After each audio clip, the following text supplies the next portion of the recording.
नमस्कार दोस्तों, आपका स्वागत है इस आध्यात्मिक यात्रा में, जहां हम जानेंगे उस दिव्य ग्रंथ के अमर उपदेश जो सिर्फ एक युद्ध भूमि की कहानी नहीं, बल्कि जीवन की हर परिस्थिति का समाधान है। जी हाँ, हम बात कर रहे हैं श्रीमद् भगवद गीता की।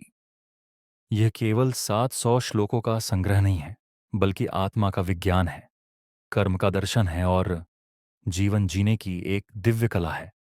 जब अर्जुन जीवन के सबसे बड़े निर्णय के समय भ्रम में थे, तब भगवान श्री कृष्ण ने जो ज्ञान उन्हें दिया, वही आज भी हर इंसान के लिए उतना ही प्रासंगिक है। इस वीडियो सीरीज में हम जानेंगे जीवन का उद्देश्य क्या है, सही और गलत का निर्णय कैसे करें, कर्म, भक्ति और ज्ञान का असली मतलब क्या है, और कैसे पाएं मानसिक शांति, आत्मिक बल और स्थिरता। तो आइए, मन, बुद्धि और आत्मा को एक नई दिशा देने के लिए श्री कृष्ण के इन अनमोल वचनों में प्रवेश करें। शुरुआत करते हैं। केवल कर्म करो, फल की चिंता मत करो। भगवद गीता हमें सिखाती है कि जीवन में हमारा ध्यान सिर्फ कर्म पर होना चाहिए, न कि उसके परिणाम पर। जब हम परिणाम की चिंता करते हैं, तो हमारा ध्यान भटकता है और हम तनाव में आ जाते हैं। यदि हम निष्काम भाव से, यानी बिना किसी स्वार्थ के अपना कर्म करें, तो सफलता अपने आप आती है और मन भी शांत रहता है। आत्मा न कभी जन्म लेती है, न मरती है। शरीर नश्वर है, एक दिन यह मिट जाएगा, लेकिन आत्मा अजर, अमर और अविनाशी है। यह एक शरीर को छोड़कर दूसरे में प्रवेश करती है, जैसे हम पुराने कपड़े उतारकर नए पहनते हैं। इसलिए मृत्यु से डरना नहीं चाहिए। यह केवल शरीर का अंत है, आत्मा का नहीं। क्रोध और लोभ आत्मविनाश का कारण है। क्रोध और लोभ इंसान की सोचने समझने की शक्ति को नष्ट कर देते हैं। क्रोध से भ्रम पैदा होता है, स्मृति खो जाती है और फिर निर्णय शक्ति समाप्त हो जाती है। इसलिए गीता में कहा गया है कि जो व्यक्ति अपनी इंद्रियों और मन पर नियंत्रण रखता है, वही सच्चे ज्ञान को प्राप्त कर सकता है। संभव रखना ही सच्चा योग है।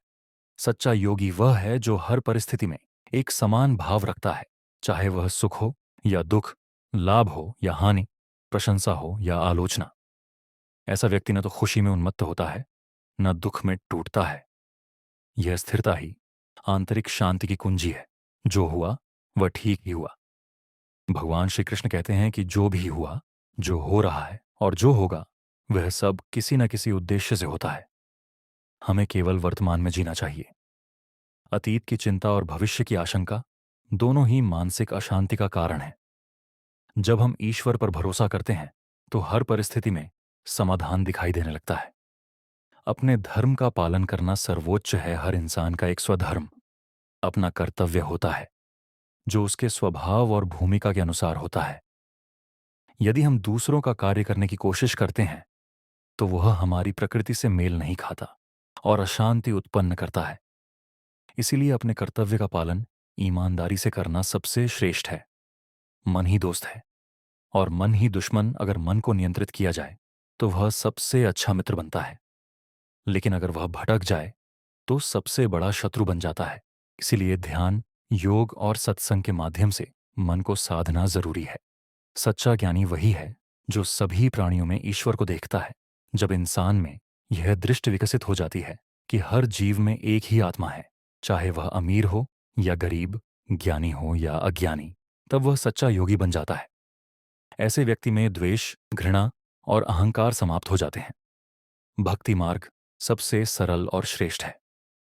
गीता कहती है कि कोई भी व्यक्ति, चाहे वह कितना भी पापी क्यों ना हो, अगर सच्चे मन से भगवान की शरण में आता है, तो उसे मोक्ष मिल सकता है। ईश्वर प्रेम और समर्पण को सबसे ऊपर मानते हैं, कर्म और ज्ञान से भी पहले। मृत्यु एक नया आरंभ है। मृत्यु अंत नहीं है, यह तो अगले जीवन की शुरुआत है। जैसे दिन के बाद रात आती है और फिर दिन, वैसे ही मृत्यु के बाद नया जीवन आता है। इसलिए मृत्यु से डरना या शोक करना अनावश्यक है। अगर आप चाहें, तो मैं आपको हर विचार पर आधारित कहानी या वास्तविक जीवन से जुड़ी व्याख्या भी दे सकता हूं। बताइए कि आपको किस शैली में और जानकारी चाहिए। सरल भाषा में, उद्धरणों के साथ, बच्चों के लिए या किसी विशेष उद्देश्य से। बिल्कुल, यहां भगवद गीता से जुड़े 10 और गहरे और प्रेरणादायक विचारों का विस्तार से अर्थ केवल भावार्थ प्रस्तुत किया गया है जो जीवन को समझने और जीने के लिए मार्गदर्शक हैं। सफलता के लिए संतुलित जीवन जरूरी है। गीता कहती है कि जो व्यक्ति न तो बहुत अधिक खाता है, न बहुत कम, न बहुत अधिक सोता है, न बहुत कम, वही योग में स्थिर हो सकता है। अनुशासन और संतुलन जीवन के हर क्षेत्र में जरूरी है, चाहे वह खान पान हो, नींद हो या काम।